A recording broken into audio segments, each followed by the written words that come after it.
Hello, welcome back to...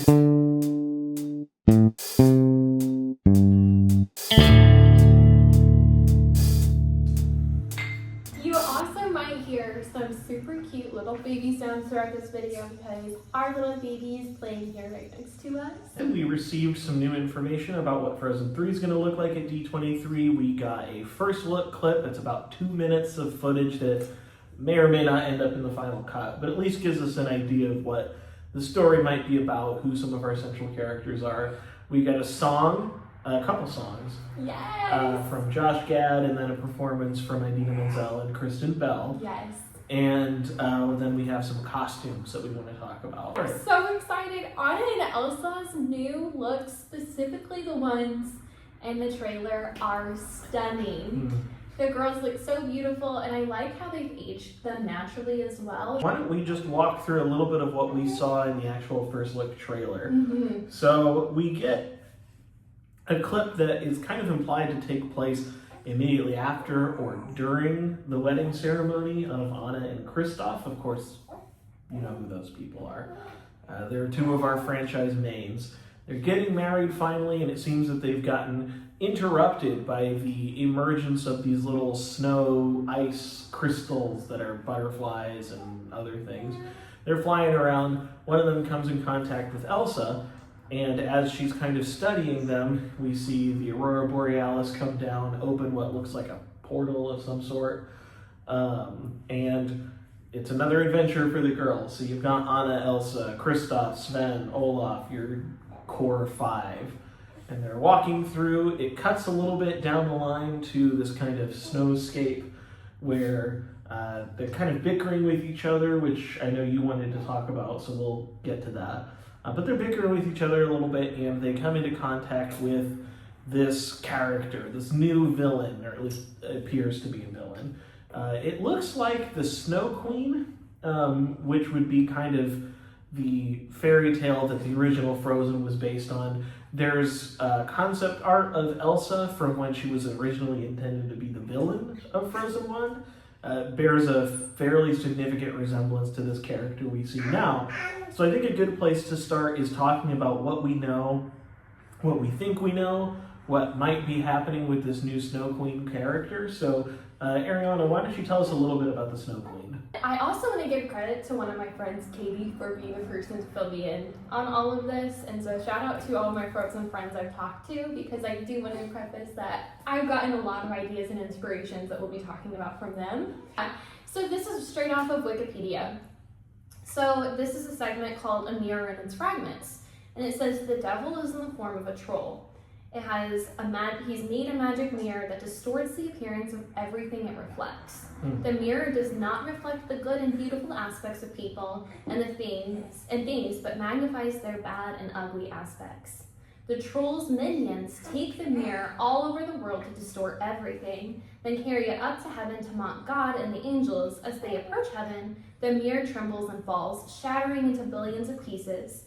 Some become window panes, some spectacles, and some get stuck in people's hearts and eyes, giving them a cold and bitter disposition. The troll laughs himself sore at the mischief. Okay, yeah, so we have this idea of this glass shard that's broken and brings out the worst in people. So do you think that that is what we're seeing with these kind of blue crystals that are flying around in this trailer? I think so, and the reason that I think this is because we actually see Elsa get struck by one of these crystals, and I think that that's something that is very interesting. Something else that we don't know is if this is Elsa's first encounter with these crystals, or Anna's first encounter too, because when this villain comes out, she acknowledges both sisters. We see a little scene right after Anna and Kristoff get married. Well, I think they get married. I know that they have a joke that the wedding has been interrupted. And they have that joke where Olaf tells Kristoff he's a bad husband. Yeah, and it's his first day. Which would seem to imply they're married. Yeah. But I feel like we had a lot of tension in Frozen 2 between Anna and Kristoff, and that was something that felt pretty resolved. At the end, Anna was not so focused on helping her sister because her sister was in a really content place, and she could then focus her attention on Kristoff. So I was like, well, why are we backpedaling here? But what if Anna has been struck by one of these pieces and she's seeing the worst in everyone? I think that's a reasonable place to take the character. You always think with a sequel like this, or at least when I think about a sequel, the question that needs to be answered is, what can we do with this character that hasn't been done before and is actually worth doing? And in a lot of ways, even when Anna was fighting with Kristoff, she's still probably the most, I guess, on Olaf, like outwardly happy person in the cast. She's the one with the most sunny disposition and things like that. So it would be interesting to take her into a darker direction in this movie. The Anna we know and love is a girl boss. Yeah. She's amazing and she's very assured of herself. And that was something that I didn't care for in Frozen 2, was they kind of made her a little more self-conscious. Right, yeah. It is an interesting thing whenever you do a sequel, because you will often have different writers than the first, or at the very least maybe a different ethos going into it than in the first. And as a result, sometimes characters get changed over time. Are you familiar with the concept of Flanderization? I'm not. So it's a thing that happens mainly in television shows, but I think it's reasonable to talk about in movies too. Sometimes a character begins multifaceted, and over the period of time that they're written by different people, the writers will pick one or two really important traits, and the other stuff kind of starts going by the wayside, and then they become a caricature of themselves. And I feel like we really saw that in 2 with Kristoff. He's very rugged and he's very competent in the first one. You don't get very much of that in the second one. He's silly in the first, but he's kind of only silly in the second one. And I worry a little bit that if they do this where Anna is grouchy and she's mean to him all the time, that they're just going to keep going down that path, but hopefully they resist that temptation and walk back that a little bit. I feel that this could also be a story of Kristoff's origin. So we know that they've said something about the new movie being tied to a mysterious new family member. And so we have a lot of context on Anna and Allison's upbringing, but we don't have a lot with Kristoff. No. But with the trolls playing such a prominent part in the Snow Queen story, I feel like Kristoff's ties to the trolls could be highly important to the plot of this movie. Yeah, Kristoff's origin, it's an interesting question. I think there's always, again, with the idea of sequels and franchises, I do think less is more is a good rule in general. And so many franchises have ruined themselves by making too much content. I mentioned this to you the other day, but I'll say it now. Shrek is that way. You know, Shrek 1 and 2 are really good movies. And Shrek 3 is like so terrible. And I think it cheapens the whole brand as a result. And you always, at least for me, I worry with the idea of let's explore Kristoff's origin, that they're going to do something with him that makes him less special. Because what I like about him is that he is just a guy. He was there at the right place, and if a different ice harvester had been there, maybe the story would be totally different. Yeah. And I think that the more you try to tie him to the larger mythology of the world, the more you threaten to upend that a little bit. When you're in the sequel way of thinking about things, you have to be very careful. And I think that's something that they did reasonably well in Frozen 2. There is some characterization that's off a little bit, and some of the lore that they introduce in Frozen 2 makes Frozen 1 feel a little weird, like if you consider it in that context, I guess. It's a more complicated world than it seemed to be in the first movie. And every time you introduce new complications, you threaten to do too much. But I think bringing in a character who is, you know, a dark mirror of Elsa, who is intended to be what Elsa was in the original draft of Frozen 1. Anna and Elsa are taken to the trolls by their parents. We see the trolls have a fear of Elsa's powers. Yeah. And they even tell her, fear will be your enemy. And so with that context, I think that they have seen this Snow Queen before. Mm-hmm. I think that they have gotten this version of what happens when someone does give into fear, and that is their enemy. And I think that this new character will actually be what that was intended to be. That, yeah. There's this weird thing where the trolls just kind of knew about the stuff that was going to happen in Frozen 2 and didn't feel like it was important to tell anybody. I agree. It's a little awkward because it calls into question the motivations they have in the rest of the story, which I think that would be an interesting place to take it if what we're dealing with is somebody who, kind of like you were hinting at with the Snow Queen, is somebody who's actually been wronged by the trolls in the past. Yeah. Because the movie very much presents them as these are good guys. Yes. They're doing their best. They're doing what they think is right. But it does have that weirdness of like, well, how come they didn't tell them? How come they didn't say, hey, this is going to be something you're going to have to deal with sooner than later? Why'd they wait until the event started? That feels morally strange.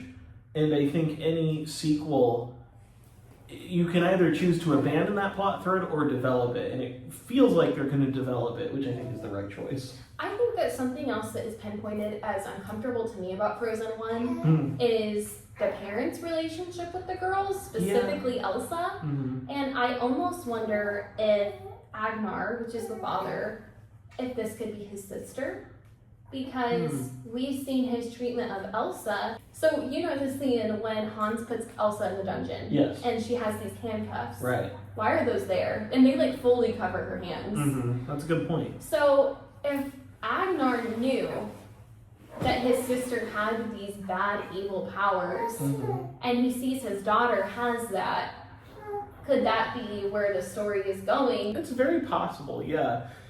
It's an interesting thing, you're right, with the Frozen 1 people, because we do learn in Frozen 2 that the kind of politics that created Arendelle are a lot more morally gray than you're kind of given at first.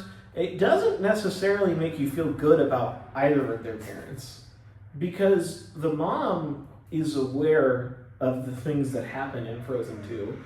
And she's just kind of willing to be okay with that for some reason. I've always found that a little strange. I agree. And I think that also ties in with the history of villains that were presented in Frozen. Yeah. So we have Hans. He's a villain for like 5 minutes. Yes. And then we have their grandfather in Frozen 2. He dead. Yeah, your main villain in Frozen 2 is already dead. Yeah. So I'm really excited for this possibility of a great new villain. I think so. And hopefully more explanation on why Elsa and Anna's parents were the way that they were. Something I was just thinking about, do you think there's ever going to be a point in time where the parent's death is more than just a random storm? I think so. I think that there's a little bit more to that, and I feel like that's going to tie into the story. You think they made Tarzan? No. I personally don't think that theory is accurate. That was a silly one. I always liked that one. So, with this Snow Queen character, I think the worst thing they could do is just make her like.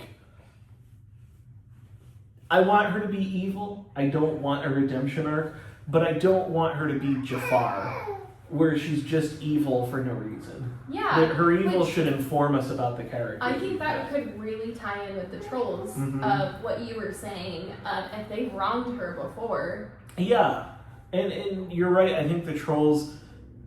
I don't think this was intentional on the part of Frozen 2, but because of what we were talking about, the trolls are much more morally complicated than the movies kind of let on. And I think bringing that to the forefront and actually making it a plot point is kind of a smooth way to address that. So I want to really talk about Elsa's costume, and this ties back to another conversation I had with my friends. And one of my friends said, okay, well, Elsa the cold doesn't bother her anyway, so why is Elsa wearing a cloak that has fur going over the top? So you were telling me that we kind of talked back and forth that this could be for merchandise. Yeah. Because Frozen sells. Yeah. And they could produce that really quickly. I think so, yeah. I mean, a fur outfit, a fur coat is something that you can easily make. You can sell it, you can make it for adults, you can make it for children, you can make toys of it. So there is that level, and I think every decision in a franchise like this is made on some level with merchandise in mind. We also discussed possible storytelling for Right. why she could be wearing this cloak. The obvious place to take it is she has to have a reason to wear a fur coat specifically to be cold. And really the only way that would make sense is if she, for some amount of time in the movie, doesn't have access to her powers. The other storytelling purpose that one of my friends came up with is that this could be a prequel, like a flashback to before the events of Frozen 1. Okay. So this would be before Anna and or before Anna knew about Elsa's powers, and she's trying to, hide herself. So it could be a flashback scene as well. I suppose that's possible, although I feel like it's kind of implied in Frozen 1 that they hadn't seen each other in years. Yeah. So that would be, I think, a little bit troublesome to go to that well.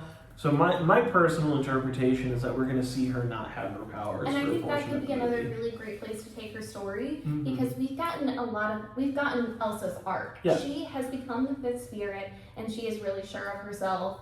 And Elsa, appearance-wise, something I want to talk about with her pink dress from the trailer, which is stunning. She has her fifth spirit symbol on. Right. It's front and center. Mhm. So I think it would be really interesting. I think the choice of putting her back in her braid is interesting Sure. because her hair is down. She literally let it go. And we see that her hair is back in a braid, and one of my friends said, well, what if she's regressing because she's been struck by the ice or the crystal? Right, I think that's a good place to take it. So that would be interesting if she loses her abilities for a while. I think just like making Anna into the grouchy one, just because that's not a place she's been before, making Elsa into the vulnerable one is an interesting place to take her. You almost can change the dynamic of their relationship. Absolutely. And I feel something that, Frozen 2 really deposits is the idea of like Anna playing the older sister role. Yeah. Because she's constantly trying to protect Elsa. I think it would be a really great thing to see Elsa trying to protect Anna. Absolutely. Not that she doesn't, but obviously we know they love each other. Right. I think you're right. It is a cool thing that as those roles shift, you might see that relationship shift a little bit. It also, I think, is one of the only things you could do that could justify a fourth movie, just from where I'm sitting. Yeah. Because we've seen, like you said, a very complete arc for Elsa in the first two movies. I would say Anna's arc was arguably complete in the first one, which is the biggest problem with the second one, is that she just doesn't have much to do. I agree with that. Removing Elsa's powers and actually keeping that true throughout the duration of the movie and not addressing it until the fourth one is one of the only things I can think of to organically make a fourth movie need to happen, which we know the third and fourth were greenlit at the same time. Besides money, the only reason I can think of for why to do that would be if you actually have a story that will require two movies to pay off. Yeah. So we saw a performance from Idina Menzel and Kristen Bell, who play Elsa and Anna respectively. And they were singing, what's the song called? Frozen Heart. Frozen Heart, which is kind of the opening song in Frozen 1. It's a little reworked, it's a little spookier, which I think, just based on the first look stuff, fits the tone of this movie a little bit. But the big thing we saw was this kind of announcement that the movie's going to be about love for everybody, including Olaf. And out comes Josh Gad. And Singing a song about Samantha! Yeah! I don't even know a Samantha! So this is another theory from one of my friends, and I just think it's really fascinating. Yeah. So I also want to jump back to that Frozen Heart song that Idina Menzel and Kristen Bell sing. So the song kind of leads into the scene with the trolls whenever they ask Anna and Elsa's parents, is Elsa born as a gift with this ice magic, or was she cursed with it? And so I feel like the cursing could be, what if this, what if this was Agnar's sister and the sins of his father is the reason that she was cursed, and then you know, the blessing of the mother being from the Northuldra could be the reason why Elsa was blessed with it. We get the song about Samantha, and so my friend's personal theory is that this Snow Queen makes Samantha, she's the one who creates Samantha, and is like trying to entice Olaf with a romantic love. Do you think they're gonna let him have it? They better. I think it's so cute, and the song is adorable. Good choice. And I feel like with Olaf, they kind of, you know, Anna and Elsa make him together, and he starts out very adolescent whenever he comes to life, and it's kind of fun because we get to see Olaf grow and mature. Right. It's like baby Groot.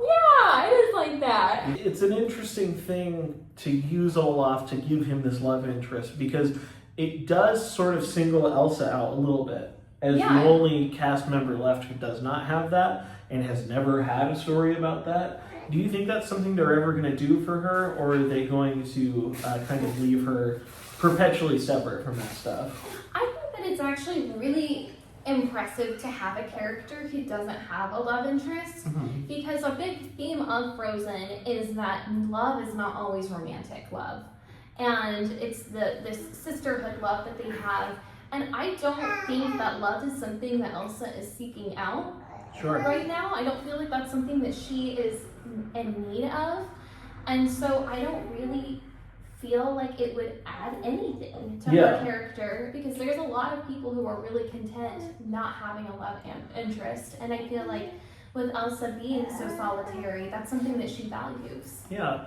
I think Frozen 2 closes the book on so many things, and to make Frozen 3, obviously they had to bring in a whole new character just to kind of kickstart things. So I think that they will probably have their hands full enough with everything else they're doing. They won't do it in this one, but there is a piece of me that wonders if that's on the horizon for her in the fourth one. It could be a potential. So one of the things that was kind of debated was the idea of, will we eventually see a baby in this franchise?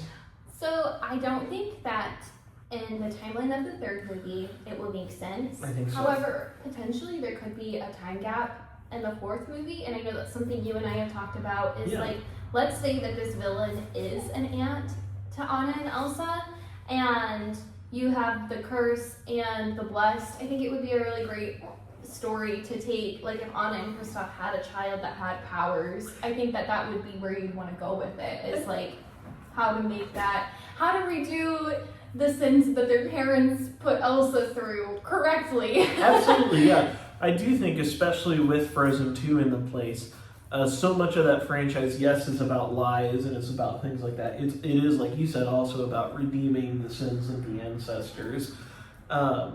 You know, the second movie arguably is entirely about colonialism. And the things that you take for granted that have been brought to you by brutality and terrible actions.